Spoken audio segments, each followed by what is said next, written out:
गीता अध्ययन के सेशन में आप सभी का स्वागत, जहां हम राणा सर के साथ भगवत गीता के तीसरे अध्याय को जानने का प्रयास कर रहे हैं।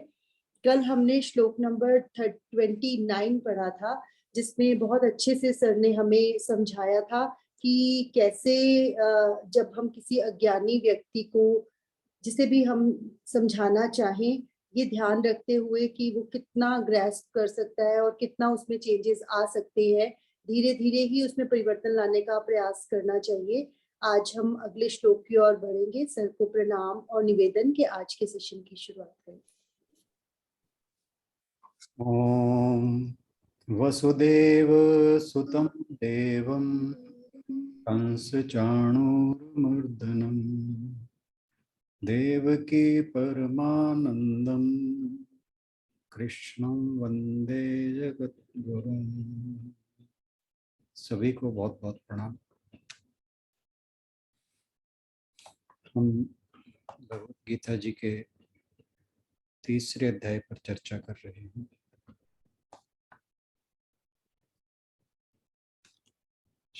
हमने कल किया था श्लोक नंबर 29, 29वां श्लोक।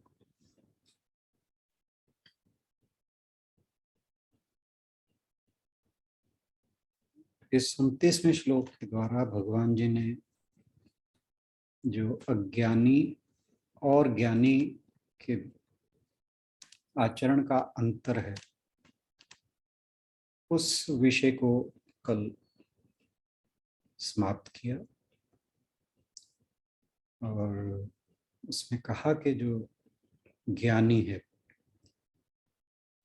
उसे अज्ञानी को विचलित नहीं करना चाहिए, उसे भ्रमित नहीं करना चाहिए, केवल अपना आचरण इस प्रकार का करना चाहिए कि जिससे अज्ञानी प्रेरित हो। तो यानी अपने ज्ञान का प्रदर्शन कर या उसके अज्ञान को उसे बताने का प्रयास करना उचित नहीं है, क्योंकि अगर उसे बताएं कि तुम्हारा जो वास्तविक स्वरूप है वो आत्मा है, ईश्वर है, और जो तुम अपना माइंड बॉडी कॉम्प्लेक्स के साथ अपनी आइडेंटिफिकेशन किए बैठे हो वो गलत है,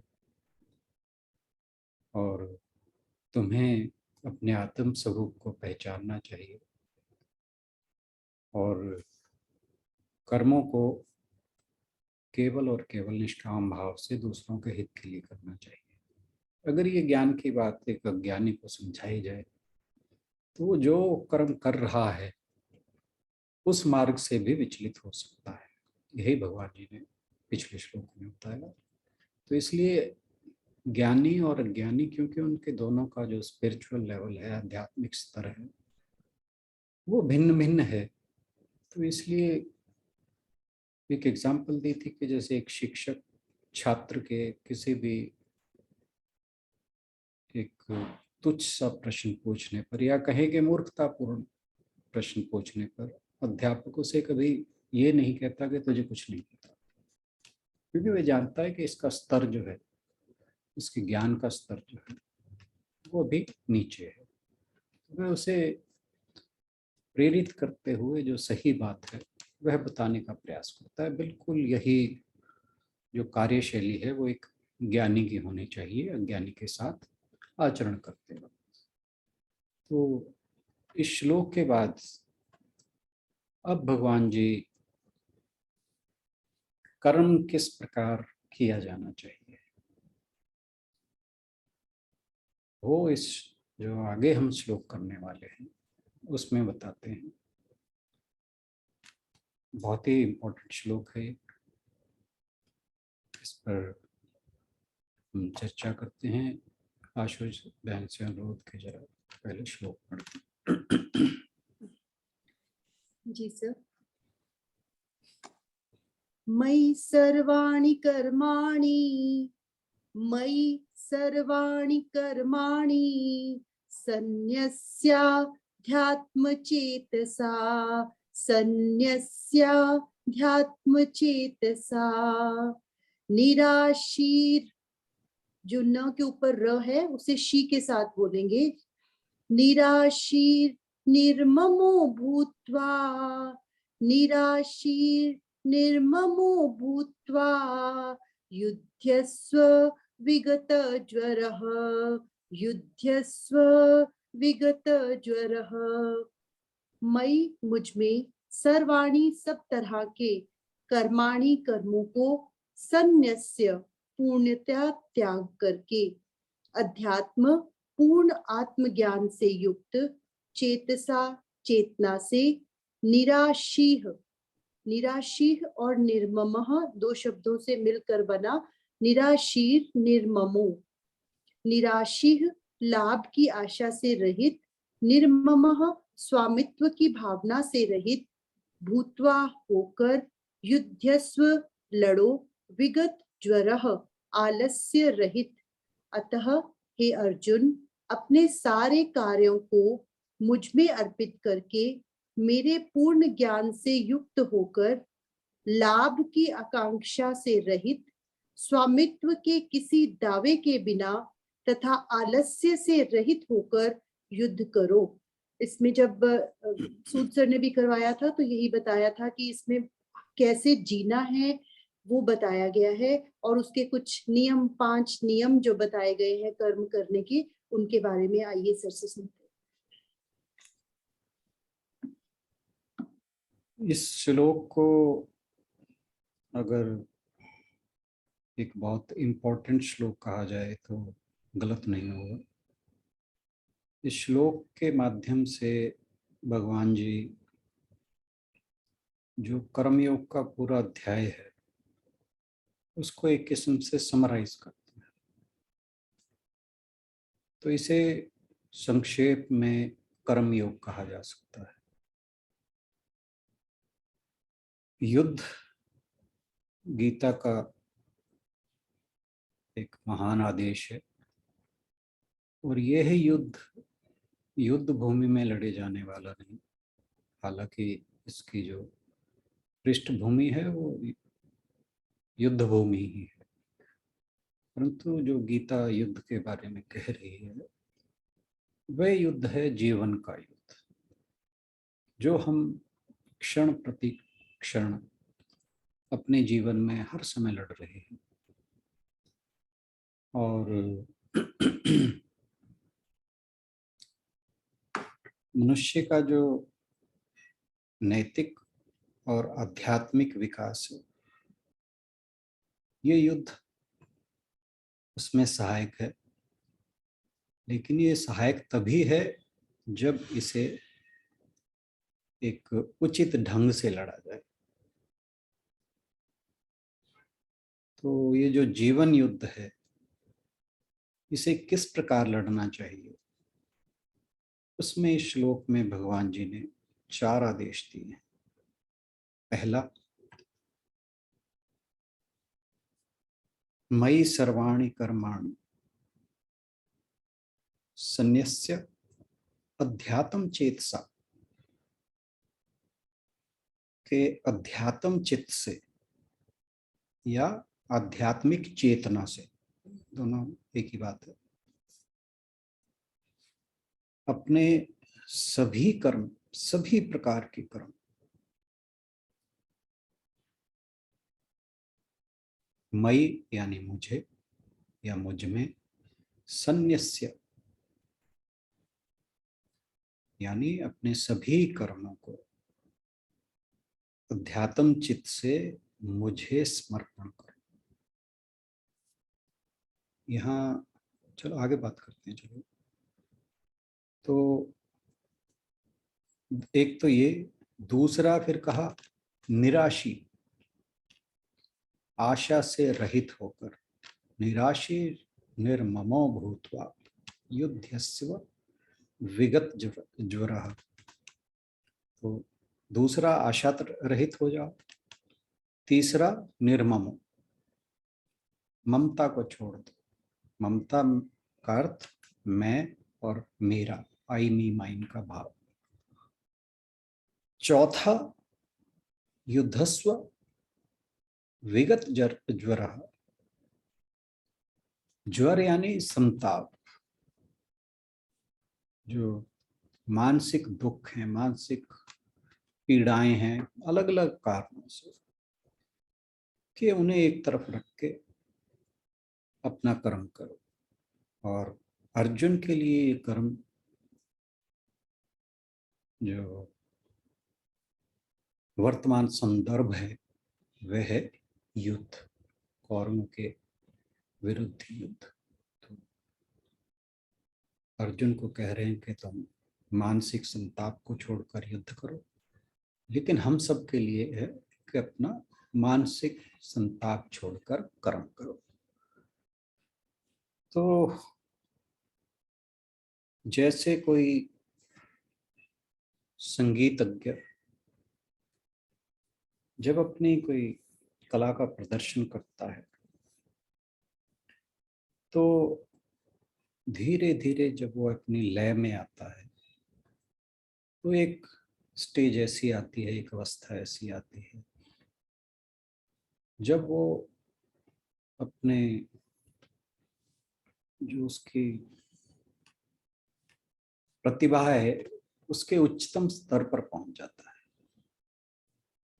जिसे हम कहते हैं कि वो फ्लो में आ गया। तो बिल्कुल उसी प्रकार भगवान जी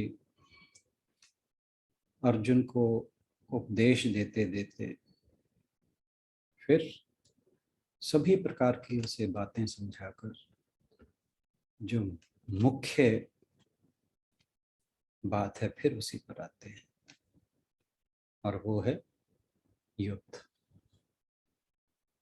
तो वह आपने नोट किया होगा, जब भी बात चलती है भगवान जी अर्जुन को किसी भी प्रकार का ज्ञान देते हैं,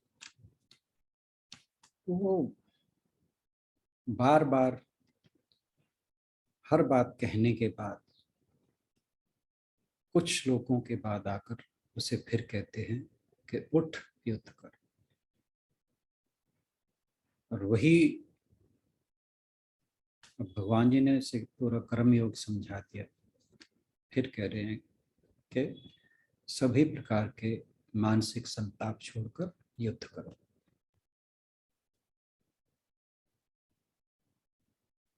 तो अर्जुन से कहते हैं कि मयि सर्वाणि कर्माणि सन्न्यस्य अध्यात्म चेतसः, कि अध्यात्म बुद्धि से अपने सब लौकिक और वैदिक जितने भी प्रकार के कर्म हैं वे सब मुझे समर्पण कर दो। और यह सोचो कि जब मैं जो भी करता हूँ वह भगवत प्रेरणा से ही करता हूँ, मैं उसी के अधीन हूँ। और इस प्रकार की बुद्धि के साथ समर्पण करके फल की आशा को त्याग, जय पराजय में मेरी ही इच्छा को समझ और ममता शून्य होकर कि ये मेरा स्त्री है, ये पुत्र है, ये धन है, ये संपत्ति है, ये मेरा राज्य है, इस प्रकार की दृष्टि ना रख के विगत ज्वर यानी मेरे पितामह भीष्म, मेरे गुरु द्रोण, मेरे बंधु बांधव, मेरे और अन्य स्वजन, इनके मरने का शोक, संताप या कोई और भी मानसिक संताप, उनका त्याग करके तो युद्ध कर। अब यहाँ पर भगवान जी कह रहे हैं कि जो कर्म योगी है, कर्म योगी होने की सबसे पहली जो कंडीशन है वो है विवेक बुद्धि, जिसे यहाँ कहा आध्यात्मिक चित्त या आध्यात्मिक चेतना। विवेक बुद्धि का अर्थ, हम विवेक बुद्धि की बात बहुत बार कर चुके हैं कि सही गलत का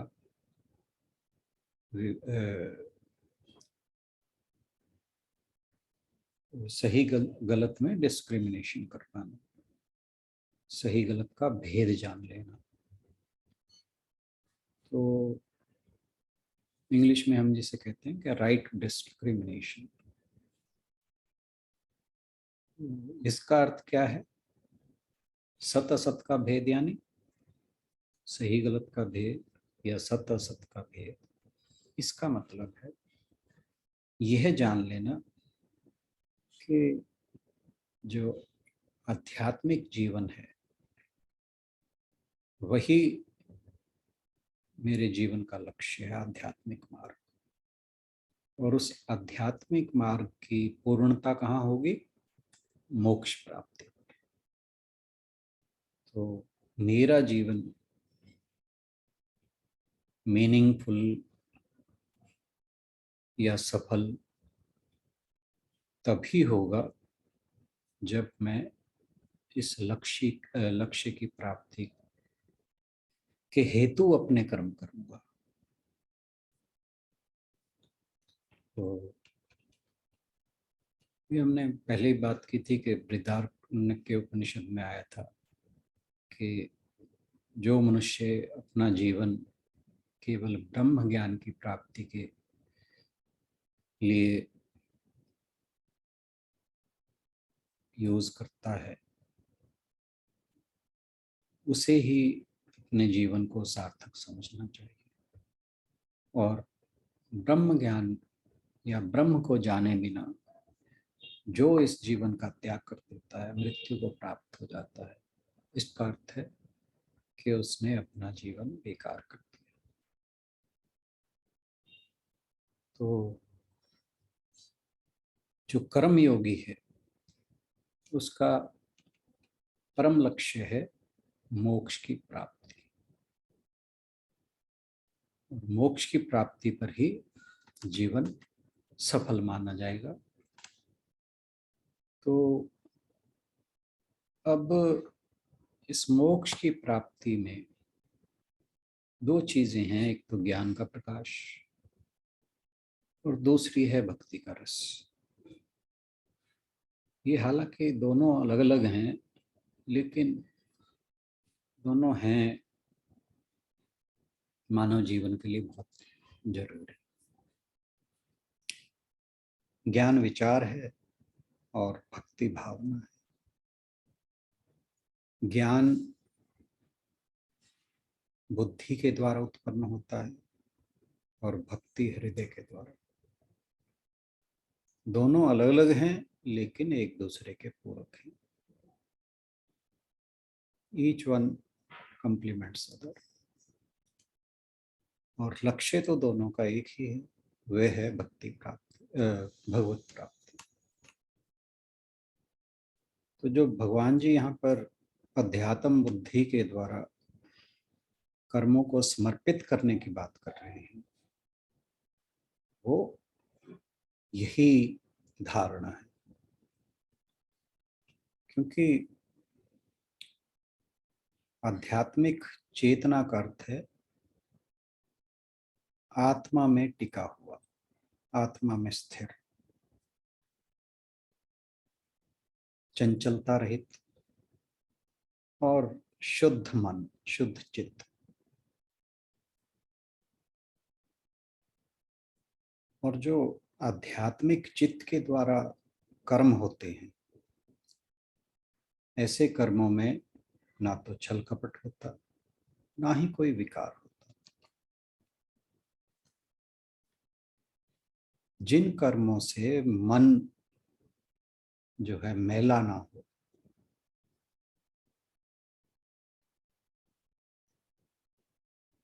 और जो कर्म हैं उनसे चित्त पर कोई बुरा प्रभाव ना पड़ता हो, विकारों से मुक्ति मिल जाती हो, भ्रम और संशय, किसी भी प्रकार का भ्रम हो या संदेह या संशय हो, इनको छोड़कर जिन कर्मों से बुद्धि स्वच्छ हो जाती है, ऐसे कर्मों को कहा कि ये आध्यात्मिक चेतना द्वारा होने वाले कर्म है।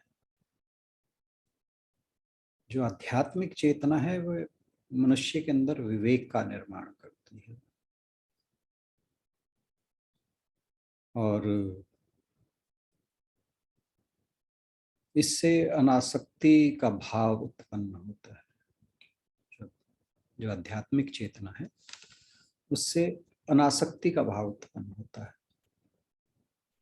आध्यात्मिक चेतना का मतलब है कि यह जान जाना कि परमात्मा ही सत्य है और जो जगत के पदार्थ हैं वे नश्वर हैं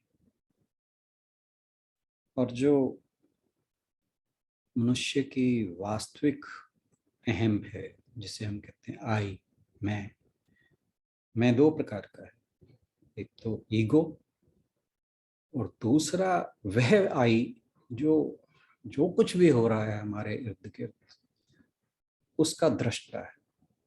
जैसे हम बचपन से लेकर बचपन, फिर तरुणावस्था, फिर जवानी, फिर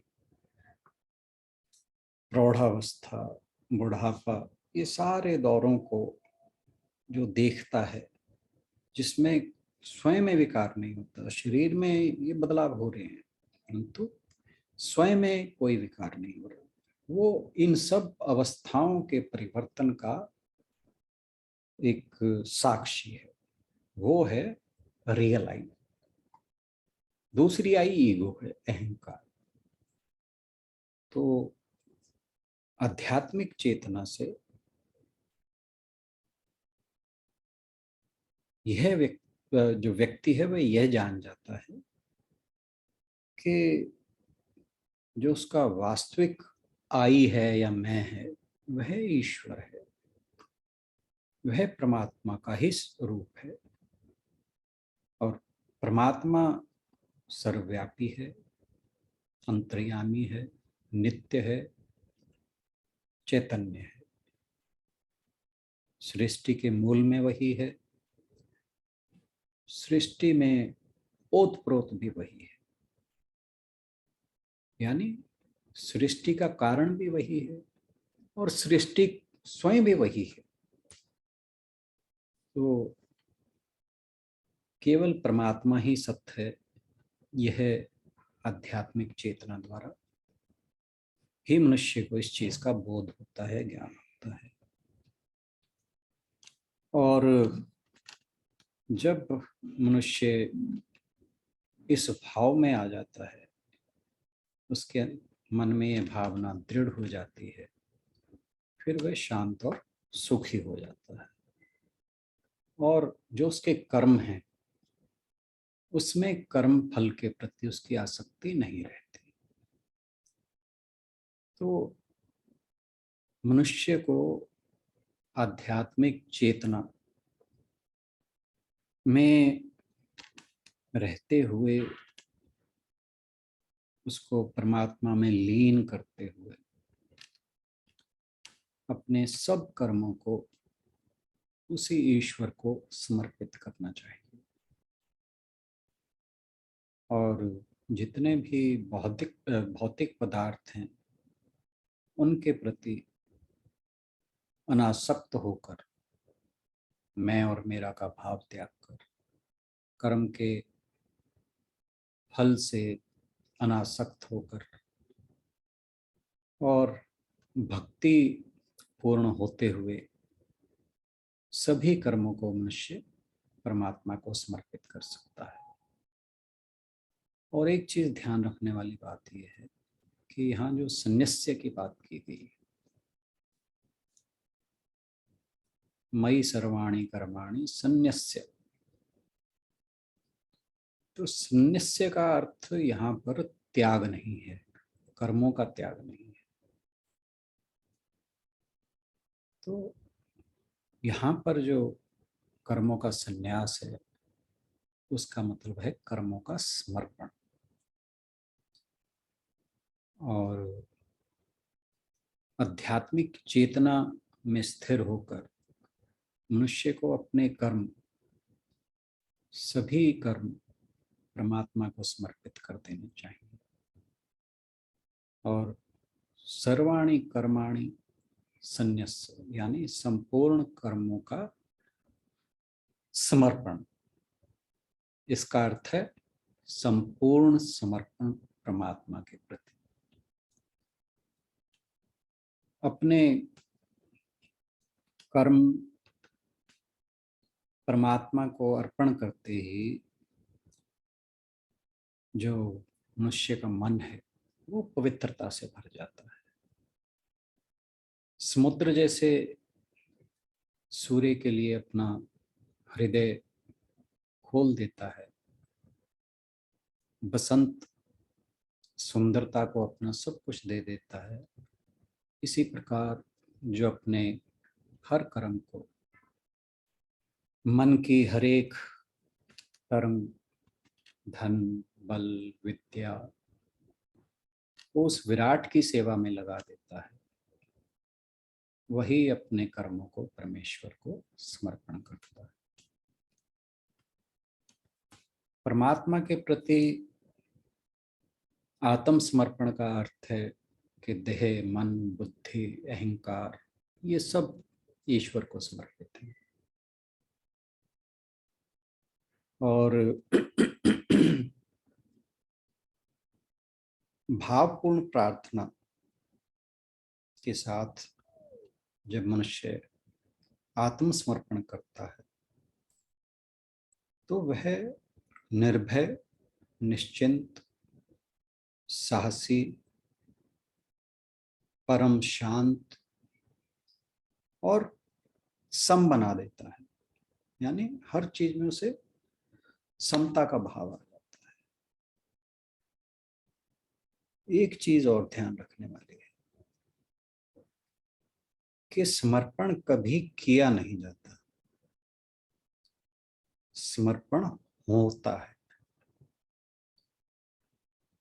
क्योंकि जब समर्पण किया जाता है तो उसके अंदर कहीं ना कहीं सूक्ष्म रूप से अहंकार का भाव या अहम का भाव बना रहता है।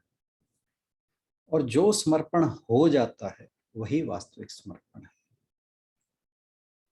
तो अगर कहीं यह भाव रहे कि समर्पण किया जा रहा है तो इसका मतलब जानना चाहिए कि अभी समर्पण पूरी तरह होने में अभी कमी है।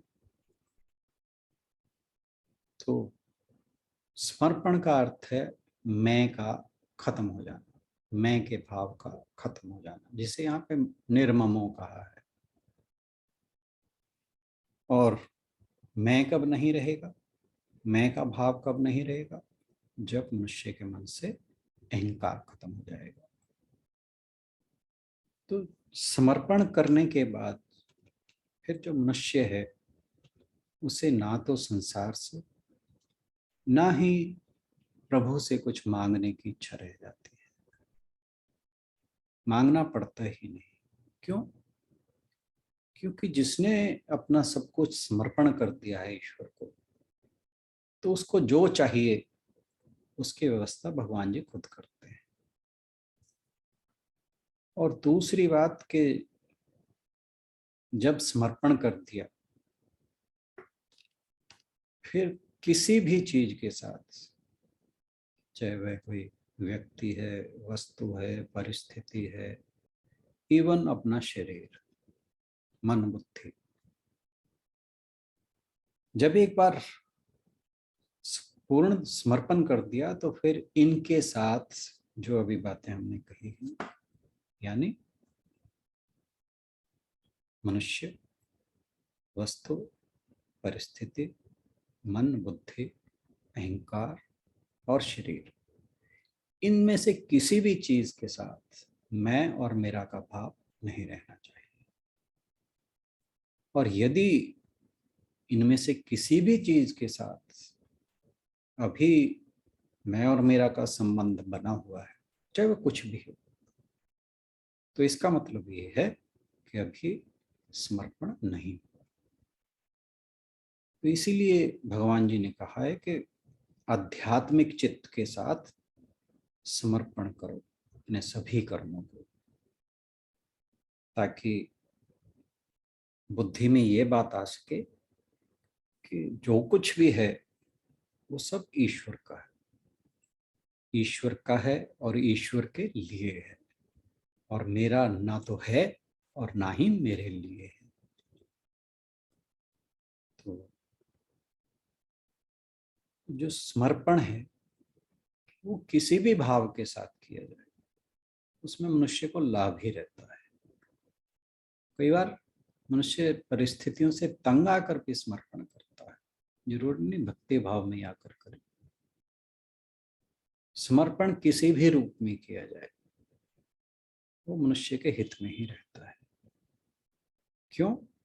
क्योंकि कर्म और जितने भी पदार्थ हैं वे अपने तो हैं ही नहीं, और ये जो पदार्थ और कर्म है, इनका वास्तविक समर्पण कब होता है? जब कर्मों के साथ ये जो संन्यास्य कहा है भगवान जी ने, यानी संबंध विच्छेद हो जाता है, उनके साथ कोई रिलेशन नहीं रहता कर्मों के साथ। और यह जो संबंध विच्छेद है ये तभी होता है जब यह समझ में आ जाए कि ये जो शरीर आदि हैं, यंत्र और उपकरण कहना चाहिए, ये सब भगवान के हैं। मैं, मेरा शरीर, मन, बुद्धि, अहंकार और जो भी इस संसार के पदार्थ हैं ये सब ईश्वर के हैं। जब ऐसी भावना आती है तो फिर पदार्थों और कर्मों से हमारा संबंध विच्छेद हो जाता है। लेकिन अक्सर ये मनुष्य से भूल हो जाती है कि वे जो ये उपकरण हैं, शरीर आदि, मन, बुद्धि, इनको तो भगवान का मान लेता है, लेकिन वह स्वयं भी भगवान का है, इस पर ध्यान नहीं देता।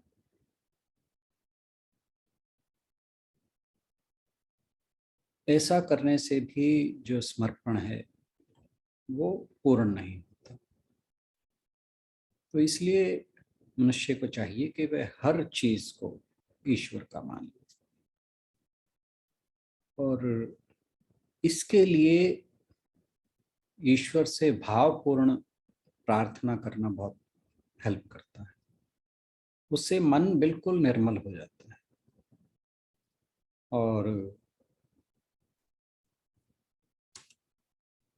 जो ईश्वर है उसके अंदर उसकी पूर्ण श्रद्धा हो जाती है, और फिर जो कुछ भी होता है वह ईश्वर की कृपा और मर्जी से ही होता है।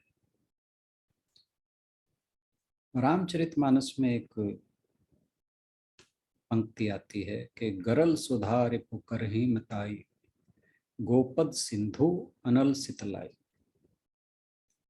कि भगवान की कृपा से गरल सुधा हो जाती है, यानी गरल कहा जाता है विष को, जहर, सुधा अमृत। कि जब भगवान की कृपा हो जाती है तो विष भी अमृत हो जाता है। रिपु कर ही मिताई, दुश्मन जो है वो मित्र हो जाता है। गोपद सिंधु, जो सागर है वो गोपद जैसा हो जाता है। अनल शीतलाई, जो अग्नि है वो शीतल हो जाती है। और ये किसके संदर्भ में कहा गया? कि जब मीरा को विष दिया गया तो वो अमृत बन गया। उनके जो दुश्मन थे, जो उन्हें सारा दिन उल्हाने देते थे, वे सब मित्र बन गए। गोपद सिंधु, हनुमान जी के लिए समुद्र जो था वो गोपद हो गया। अनल सितलाई, जो अग्नि थी, वो प्रहलाद के लिए, प्रहलाद के लिए शीतल हो गई, उसे जला नहीं पाई। और दूसरी एक और कथानक है कि जब दुर्योधन की सभा में द्रौपदी का चीरहरण हो रहा है, तो जब उन्होंने भावपूर्ण प्रार्थना की तो ईश्वर, जो भगवान श्री कृष्ण हैं, वो वस्त्र के रूप में प्रकट होकर उसकी लाज बचाते हैं। एक और छोटी सी कथा है कि एक बार राधा जी का और मुरली जो है, श्री कृष्ण की बंसी जो है, उनमें नोक झोंक हो गई। राधा जी मुरली से या बांसुरी से ईर्ष्यावश कहती हैं कि तुम, क्या बात है कि तुम प्रभु के अधरों के साथ लिपटे रहती हो। तो जो बांसुरी थी वो बहुत ही बढ़िया जवाब देती है, कहती है कि मैं अपनी अस्मिता को मिटाकर खोखली हो गई, तथा श्री कृष्ण जिस स्वर में बोलते हैं मैं उसी स्वर में गाती हूँ। तो समर्पण जो है वो मनुष्य को कहीं से कहीं पहुंचा देता है। तो कर्मयोगी भक्त को, कर्म को भक्ति पूर्वक प्रभु को समर्पण करना है। आत्मसमर्पण की बात गीता जी में और भी बहुत जगह आई है, बहुत से श्लोकों में आई है। जहाँ जहाँ आगे चर्चा करेंगे वहाँ इस बारे में बात करते रहेंगे। तो जो भगवान की कृपा का सहारा लेता है वह संसार सागर में कभी डूबता नहीं और भव सागर से पार हो जाता है। और उसे ईश्वर को खोजने के लिए कहीं जंगलों में, गुफाओं में जाने की आवश्यकता नहीं होती। श्रद्धा और विश्वास के बल पर उसे कण कण में ईश्वर दिखाई देता है। जो होना है वो होकर रहेगा। और जब समर्पण ईश्वर को कर दिया फिर किसी प्रकार की चिंता नहीं रहती।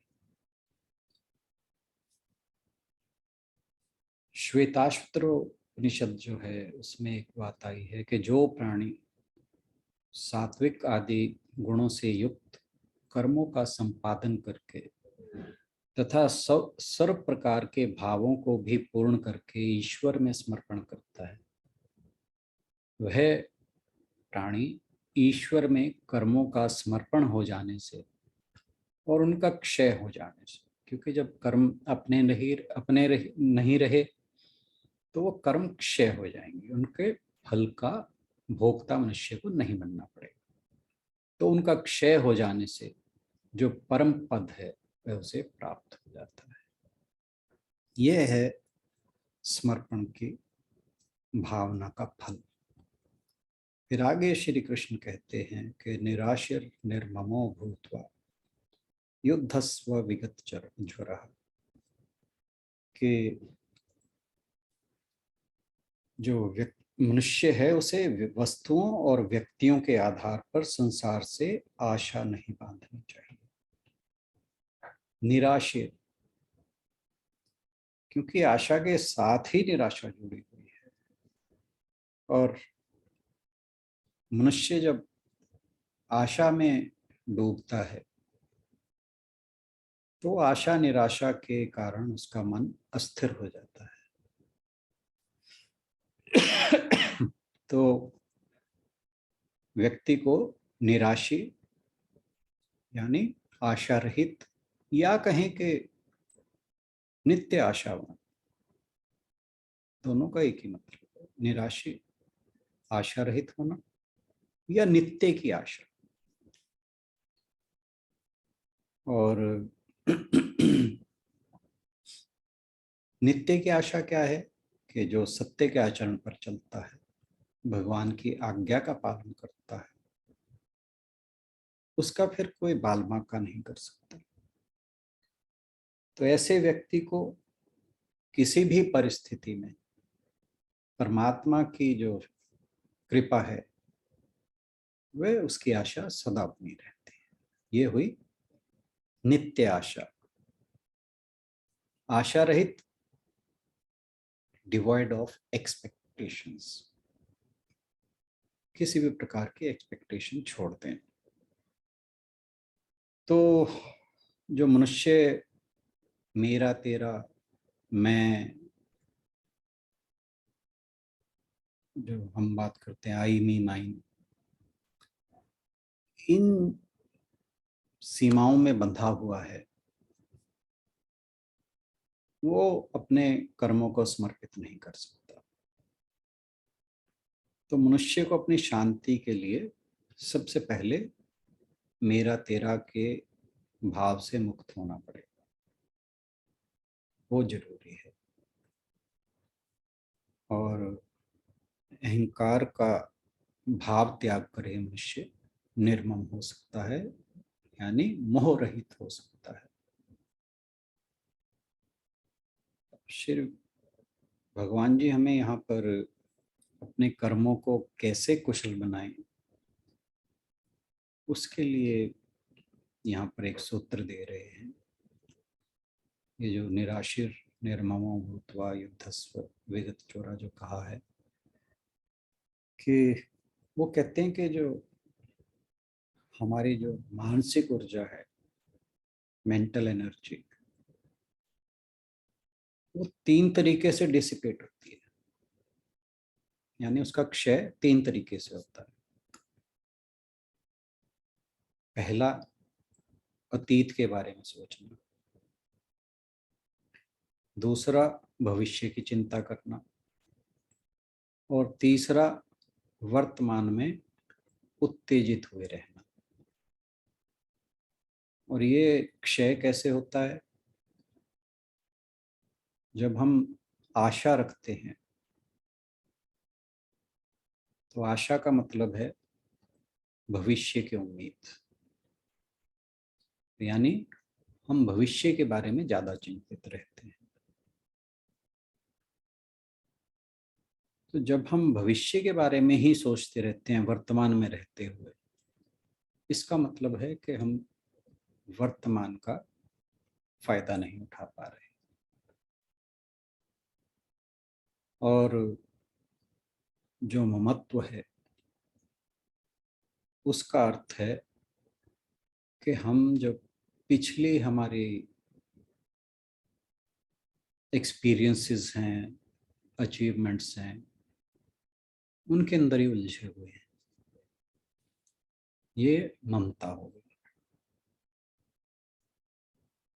ममत्व का भाव तभी आता है जो हमारा पहले हो चुका है, चाहे वह कुछ भी है, वस्तु, परिस्थिति या व्यक्ति। इनके साथ जो भी हमारी इंटरेक्शंस हुई हैं, वही हमारे पास्ट एक्सपीरियंसेस होते हैं, और वही हम उन्हीं से जुड़े रहते हैं, वही हमारे अंदर मैं और मेरा का भाव पैदा करते हैं। तो इसका मतलब हम अतीत में जी रहे हैं। तो जो कुछ पास्ट में हो चुका है, हम उसके अंदर उलझे हुए हैं और उससे दुखी रह रहे हैं। तो यानी हम वर्तमान में ना तो जी रहे हैं, भविष्य की भय में रह रहे हैं, और जो पास्ट के हमारा बैगेज है उसको हम अपने ऊपर ले बैठे हैं। और जो यहाँ ज्वरा की बात है, शब्द विगत ज्वरा, विगत मतलब छोड़ना, ज्वरः यानी जो प्रेजेंट है हमारा, उसमें बातों बातों को, हर चीज को लेकर उत्तेजित रहते हैं।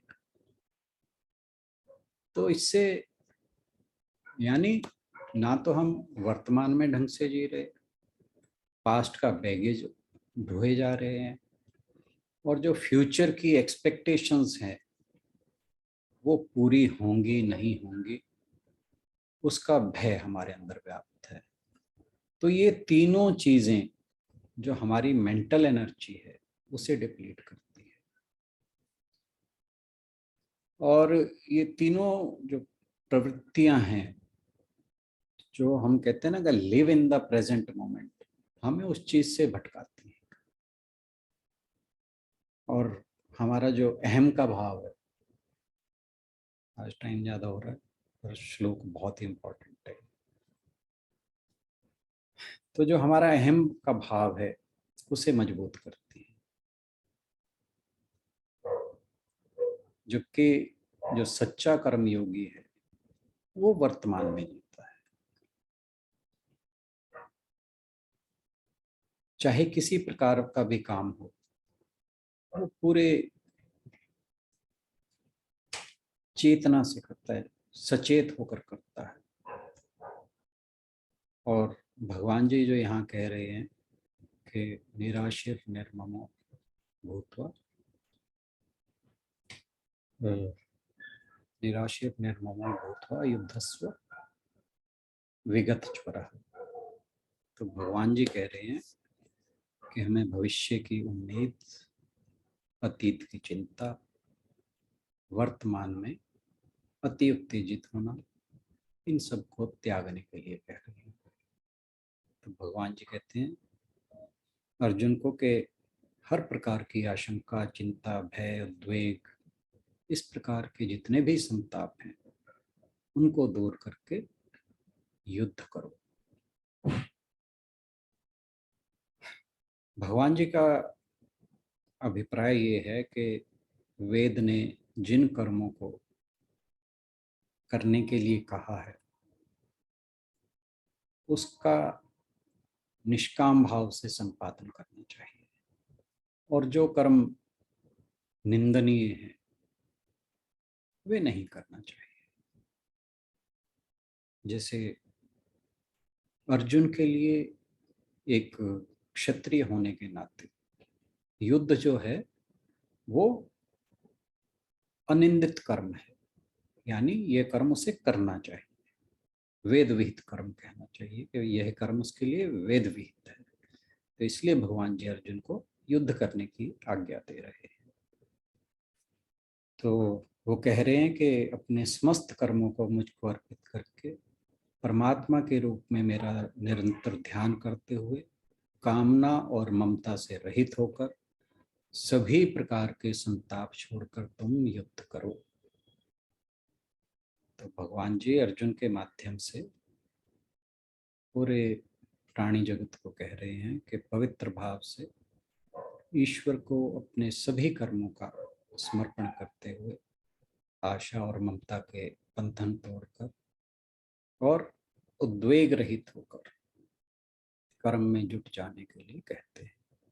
आज के लिए इतना ही। बहुत बहुत धन्यवाद।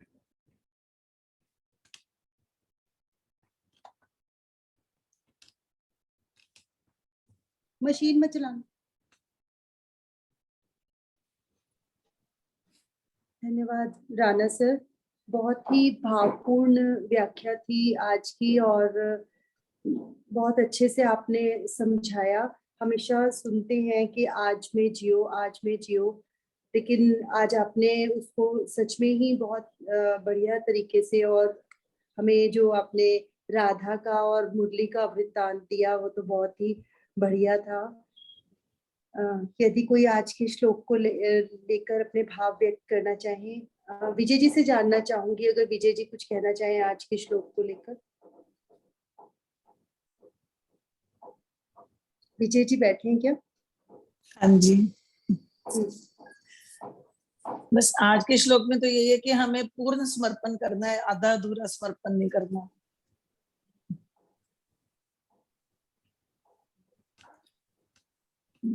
जब समर्पण हो जाएगा, जैसे वो हम कहते हैं कि हम हमेशा, अक्सर हम सभी ये कहते हैं कि मैंने बहुत बर्दाश्त करती हूँ, मैं बहुत बर्दाश्त कर रहे हैं। तो मैं जो बर्दाश्त करते हैं वो फिर ये बात मुंह पे नहीं लेके आते कि हम बर्दाश्त करते हैं। फिर जब उनका समर्पण हो जाता है तो, और दूसरा आपने ये बहुत अच्छे से समझाया कि परमात्मा ने के द्वारा जो भी जीवन में घटनाएं घट रही हैं, उन्हें अगर हम ईश्वर का विधान मान लें और ये मान लें कि ईश्वर हमारे से बहुत आगे पता नहीं कहाँ की उनकी सोच है, और क्या वो हमें बनाना चाहते हैं, तो उनके किसी भी कार्य में हम ये ना माने कि हमारे साथ कुछ भी गलत हो रहा है, और वो तो हमेशा हमारा भला ही चाहते हैं। अगर ये भाव मन में रहेगा तभी हम जीवन को अच्छे से जी पाएंगे। और जीवन का आनंद उठाने की जो बात कही गई कि जब हम पूर्ण समर्पण कर देंगे तो वो आनंद का भाव भी अपने आप हमारे अंदर आने लगेगा। वो भौतिक चीजों से आने वाला नहीं है, चाहे कितने भी हम साधन जुटा लें, एक के बाद एक जितने भी इच्छाएं हमारी पूरी होती जाएं, लेकिन जब तक वो मन में एक आनंद का भाव नहीं आएगा तब तक हमें असली संतुष्टता नहीं मिलने वाली। जय गोपाल जी कुछ कहना चाहें, या सुनीता जी, डॉक्टर सुनीता जी, या गीतांजलि बहन, कोई जय और श्री भी कृष्ण अगर जी। कहना चाहें। बहुत प्यारा श्लोक था, तो मैं चाहूंगी सभी एक एक दो दो लाइन में आज जरूर अपनी बात रखें। कृष्ण जी, कृष्ण आज आवाज कट रही है आपकी मामाई।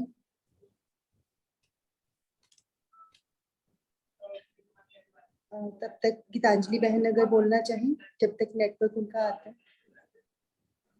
प्रणाम सर, प्रणाम एवरीवन। सर, जो आपने एग्जाम्पल दिया ना मुरली वाला, वो तो बहुत दिल छूने वाला एग्जाम्पल था आज। It was so beautiful. मैं बता नहीं सकती कि कैसा फील हो रहा था वो एग्जाम्पल सुनते हुए। ऐसा लग रहा था कि हमें भी मुरली बन जाना चाहिए भगवान जी की। जी, बहुत सच सही। में बहुत अच्छा था। और सर मेरा ना मतलब एक छोटा सा डाउट है। सरेंडर और सैक्रिफाइस दो अलग चीजें हैं, राइट? बिल्कुल। तो सैक्रिफाइस को थोड़ा सा आप डिफाइन करेंगे प्लीज हमारे लिए? कल करते हैं इसके ऊपर बात। जी सर, जरूर। Thank you sir.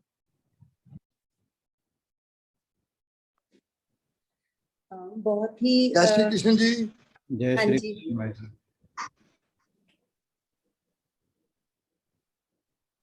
के नेट समर्पण के बारे में बहुत कुछ बताया, परंतु अगर तुम मुझे कह रहे हो अभी हमने कह दिया मैं समर्पण कर दूंगा, मैं तो इसमें तो है ही नहीं। अगर मैं खत्म होएगा समर्पण यदि होएगा तो हम कह रहे मैं समर्पण कर दूंगा। मैं को तो खत्म करना है, कर्मों को समर्पित करना है, परमात्मा को सब कुछ समर्पण करना है।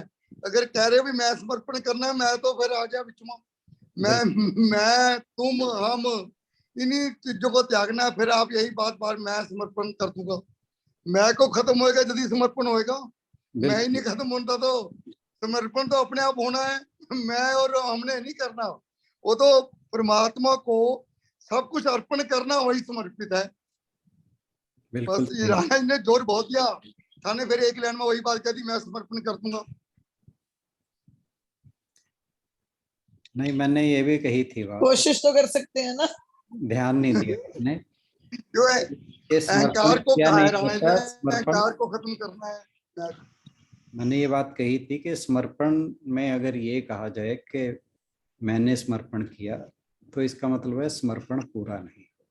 ये मैंने बात बोली, आपने ध्यान नहीं दिया। बोलिए पूरा। तो समर्पण पूरा तभी होगा जब वो होगा, ना कि करना है। बिल्कुल, मैं और अहंकार को खत्म करना है जी, बस। बिल्कुल बात समर्पण हो गया, मैं और अहंकार खत्म हो जाए, समर्पण हो गया। बिल्कुल सही कहा। जब समर्पण पूरा होगा तो आपको कुछ पता ही नहीं चलेगा कि आप समर्पित कर रहे हो कि नहीं कर रहे हो। सब कुछ मतलब आपका, फिर आप जो एक नॉर्मल काम कर रहे हो ना, आप वो नॉर्मल काम ही करते रहोगे ना कुछ सोचे हुए कि आप समर्पण कर रहे हो कि नहीं कर रहे हो, आप क्या सोच के काम कर रहे हो। आप एक रूटीन में आपका वो काम चलता ही रहेगा, बस उसमें समर्पण हुआ कि नहीं हुआ, मतलब उस तरफ शायद भाव ही नहीं जाएगा। बिल्कुल सही। मेरे को यही समझ में आया कि जब वो स्टेज आ जाएगी कि आप इस चीज, मतलब आपको रियलाइज करने की, मतलब ऐसा कुछ रियलाइज करने वाली बात ही नहीं रहेगी। मतलब आप एक नॉर्मल जो आप काम कर रहे हो, आप एज सच करते जा रहे हो बिना सोचे कि आप क्यों कर रहे हो क्यों नहीं कर रहे हो। आप ये मतलब सोचने वाली बात ही नहीं है। आई थिंक जब वो स्टेज आती है तब आप उसको बोलते हो कि समर्पण से आप कर रहे हो, जिसमें कुछ गलत नहीं, सही नहीं, कुछ नहीं। मतलब आपकी ड्यूटी है ये काम करना, आप कर रहे हो विदाउट एनी एक्सपेक्टेशन या विदाउट एनी थॉट रादर। बिल्कुल सही कहा। तो जब जैसे मशीन काम करती है, उसको आप ऑन करते हो वो करती जाती है, बट हम जब वो मशीन की तरह काम करते हैं without giving it a thought, I think वो समर्पण होगा। But with awareness. With awareness, definitely with awareness, या विद अवेयरनेस।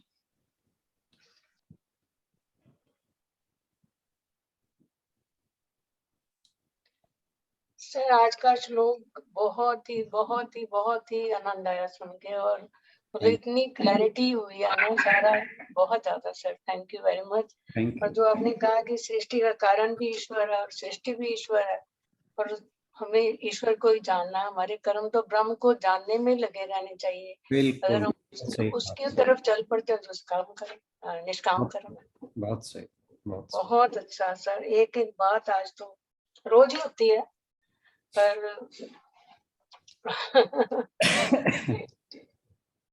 और ये जो बताया आपने कि पास्ट में नहीं रहना चाहिए, और जो मेंटल हमारी एबिलिटी है वो डिप्लीट होती है, तो प्रेजेंट में रहना चाहिए, ये भी बहुत अच्छा पॉइंट था। जी thank you sir. Thank you.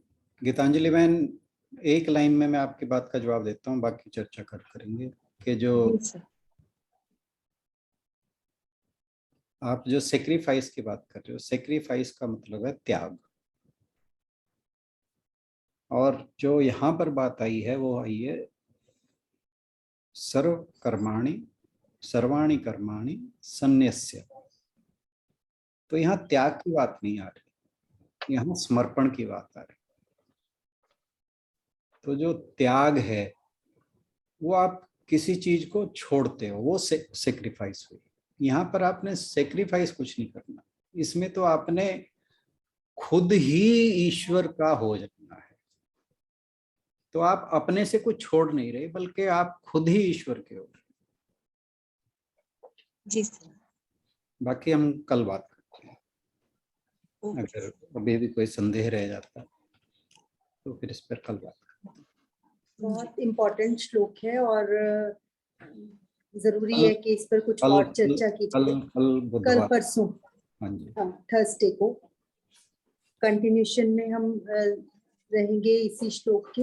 Thursday को दोबारा से चर्चा करेंगे। एक बार दोबारा सुने रिकॉर्डिंग को, और जो भी आपके प्रश्न हो या जो भी आपका टेक अवे, जो भी बहुत आपको बहुत पसंद आई, उसको जरूर सामने रखें, ताकि एक बार से फिर हम इसको एब्जॉर्ब कर सके इस श्लोक को। बहुत सही। हाँ जी, तो थर्सडे को हम इसी को आगे जारी रखेंगे। इसी के साथ समापन की ओर बढ़ेंगे। ओम पूर्णमदः पूर्णमिदं पूर्णात् पूर्णमुदच्यते पूर्णस्य पूर्णमादाय पूर्णमेवावशिष्यते। ओम शांति शांति शांति। हरि ओम। सभी को बहुत बहुत प्रणाम, बहुत बहुत धन्यवाद। आज मैं सभी की ओर से स्किप करने कोई बात नहीं, ठीक है सर। सभी की ओर से राणा सर का बहुत बहुत धन्यवाद, और आप सबका भी बहुत धन्यवाद हर रोज समय पर सम्मिलित होने के लिए। सर एक क्वेश्चन गीतांजलि बहन ने पूछा है और एक मेरा भी रहेगा, वो आप लोग। ये रिकॉर्डिंग स्टॉप करता हूँ। हाँ जी हाँ जी।